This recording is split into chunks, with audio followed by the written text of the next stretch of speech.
Hey everyone, it's Cal Ewing here, and I wanted to talk a little bit about buying properties at auction sight unseen. So this is pretty common when you're buying tax foreclosure properties or anything really, any kind of foreclosure property. What they'll typically do in most jurisdictions is they'll have an auction. They may have a photo of the property posted online somewhere, and you'll be able to drive by and have a look at the outside, but they rarely let people have a look at what the inside looks like. Okay, especially the tax foreclosures, they won't post any photos of the inside of the home. Okay, so as you can imagine, this can be very risky when you're trying to figure out what your bid range is going to be or your maximum bid on a property, and you haven't even seen the inside. Right, so I know people that have gotten themselves into trouble because they overbid on something that just required too much in repairs. And I actually wanted to share with you a perfect example of this. This is one of the horror stories that I love to tell, and I wanted to share it with you today. So I'll give you a little bit of background first before I share this video and walk you through this house. This was a few years back, and some friends of mine and I, we were all investors, and we had heard that the Topeka, Kansas tax foreclosure sale, which only happened one time a year, had some pretty lucrative deals. And we actually printed out the last year's results and saw what some of these properties were going for at the auction. And it was like ridiculous, like 50, 60, 70% of value, maybe even lower. And so we were thinking, well, you know, this is a small city. This might be a good time to go and bid. So we got our funds together. We had a group of 4 of us, and we flew down to Topeka, Kansas. Never been there before, so it was an adventure all around. And I'm going to share a video of one of the homes that we were looking at right now. Okay, so I'm going to start from the beginning here. Okay, here it is. So I'm just going to pause you here. So unlike where I normally invest, which is Houston, where it's very humid, much drier in Topeka, Kansas, right? So as you can tell, like this home is in pretty good shape on the outside, right? And what I heard from the neighbors is this property had been sitting vacant for, I think, around a decade. And I mean, the roof looks really good. There's no rot or anything on the soffit and fascia boards. The windows look decent. The siding looks good, right? So when I saw this house, I'll push play here.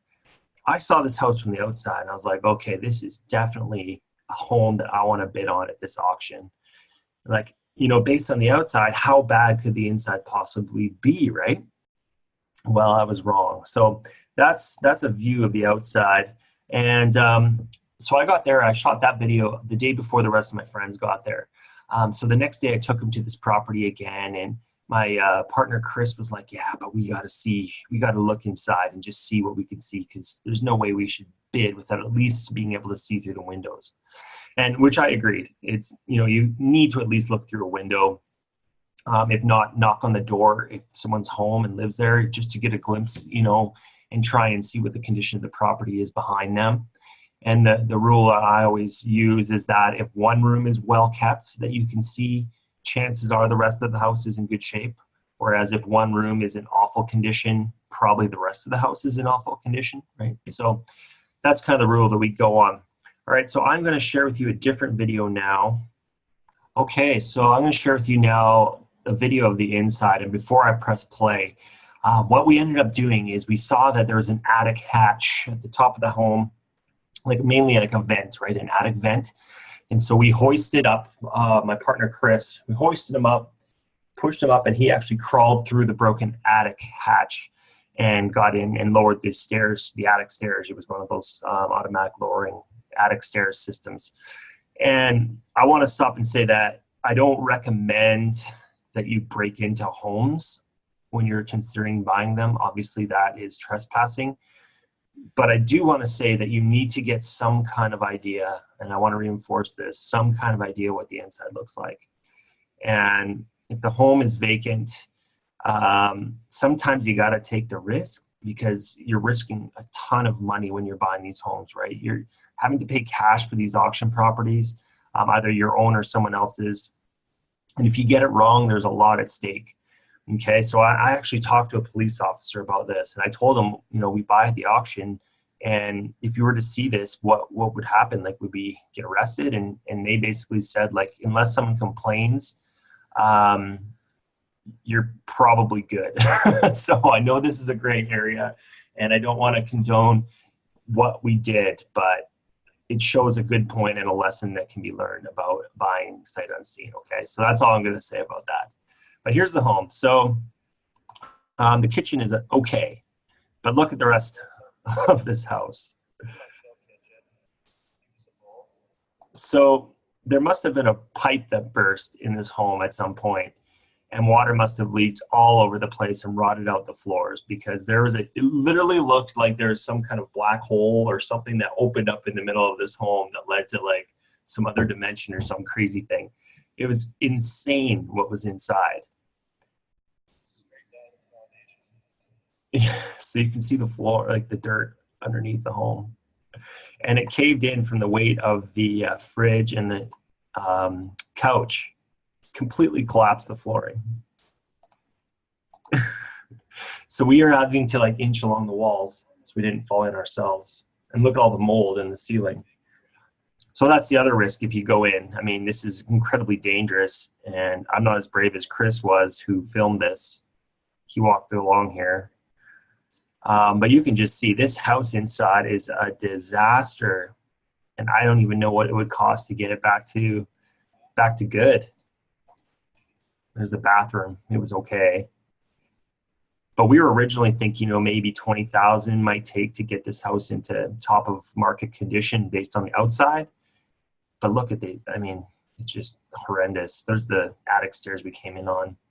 So you can see she's walking along the side, and there's the window we got in through. Here's more mold. The bedrooms are okay. He said there was some subfloor, but it's not sturdy.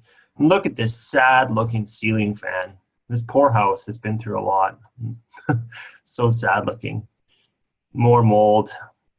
So you can see that obviously we didn't bid on this home, or we lowered our bid to, I don't know, I think our maximum bid on it was like $5,000 for this home.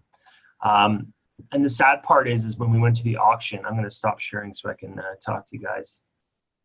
So the sad part is when we went to the tax foreclosure auction a few days later, we were sitting there, we had our list of properties we were bidding on, and we were keeping track of that one just to see what it would go for.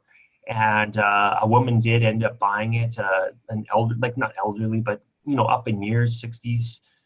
This lady ended up buying it, and she probably bid more than we were even originally going to bid when we first saw the house. So I have no idea how that went for her, but boy, was she in for a shock. I'm sure I can't imagine what she must have felt when she opened the door after buying that house at the tax sale and seeing what was inside, right? So I just wanted to share that. It's a horror story, and it's something to be aware of. You can definitely find some amazing deals at the foreclosure sales and the auctions, but just make sure that you have some way of knowing what you're getting into. At least look through the windows or something, right? So yeah, I don't think I need to say more. Just be careful out there. I'm Cal Ewing. See you on the next video.